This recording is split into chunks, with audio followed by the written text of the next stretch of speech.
Ukrainian paratroopers from the 46th Brigade of the Airborne Assault Troops have reportedly destroyed 3 Russian tanks with welded roofs, known as braier tanks, according to the troops' report on Telegram.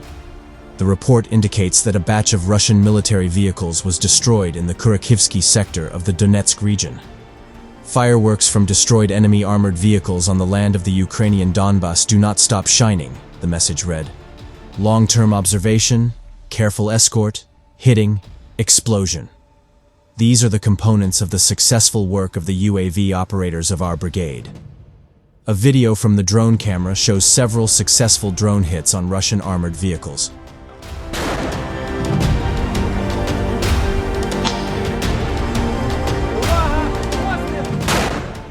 Kiev Post could not independently verify the place and time of the video shooting. In a conversation with Kiev Post, a Ukrainian aerial scout commented that the video showcased the destruction of 3 braier tanks equipped with deminers. Such tanks are used before assaults. They trample the path of other armored vehicles, he said, adding that T-72 tanks were probably affected.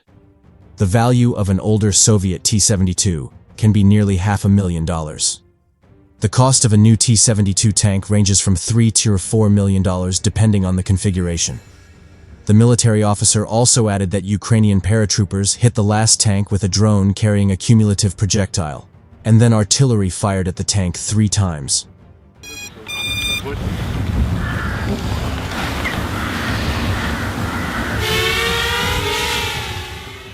The aerial scout clarified that the so-called braier tanks are tanks with a protective mesh fence mainly above the tower.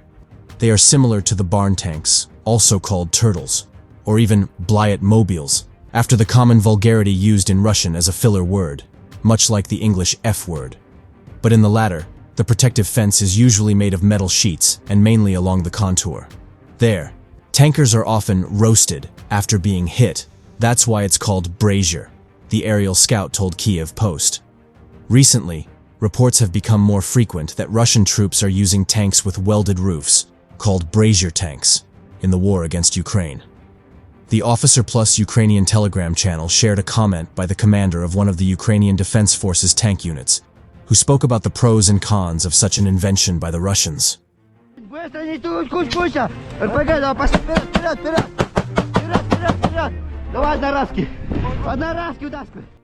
According to him, it is impossible to service the tank braier without welding equipment.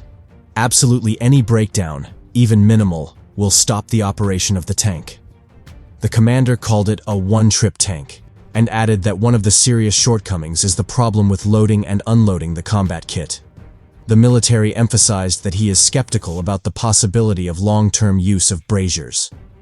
The impossibility of maintenance, maneuverability. It is impossible to refuel it normally.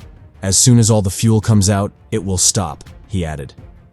However, despite its primitiveness, such an invention can cause a lot of harm to Ukrainian forces under direct targeting.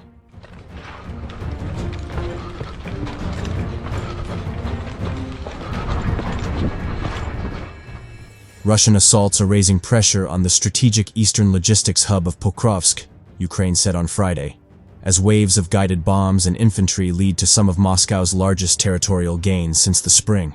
The push is fueling a surge in civilians fleeing, with requests for evacuation in the area increasing about tenfold over the past 2 weeks, according to a volunteer helping people leave.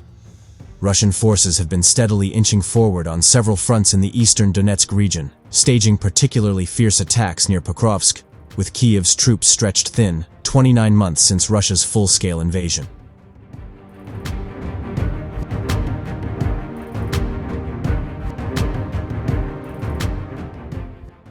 Russia's gains of around 57 square kilometers, 22 square miles, in the space of a week, are the 3rd largest recorded since April after they made only modest gains in June, Pasi Parwainen, an analyst with the Blackbird Group, told Reuters.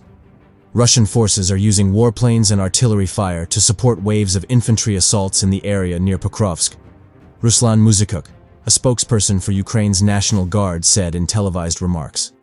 These assaults are not always supported by armored vehicles. Often it is infantry assaults, he said, flagging the bombing by Russian warplanes as a particular problem.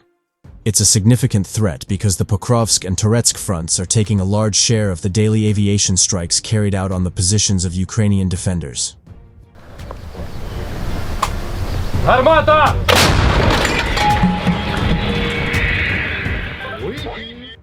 Russia's Ministry of Defense said its forces had captured 5 settlements in the Donetsk region in the past week. Russia's use of warplanes to fire guided bombs was crucial for Moscow's battlefield tactics, said Valery Romanenko, a Kiev-based aviation expert who compared it to a conveyor belt. The Russians are not piercing our defense, they are pushing it back. They are advancing 100, 150, 200 meters every day using this tactic, dropping guided bombs, then a meat assault, and if those are repelled, dropping guided bombs again, a meat assault again.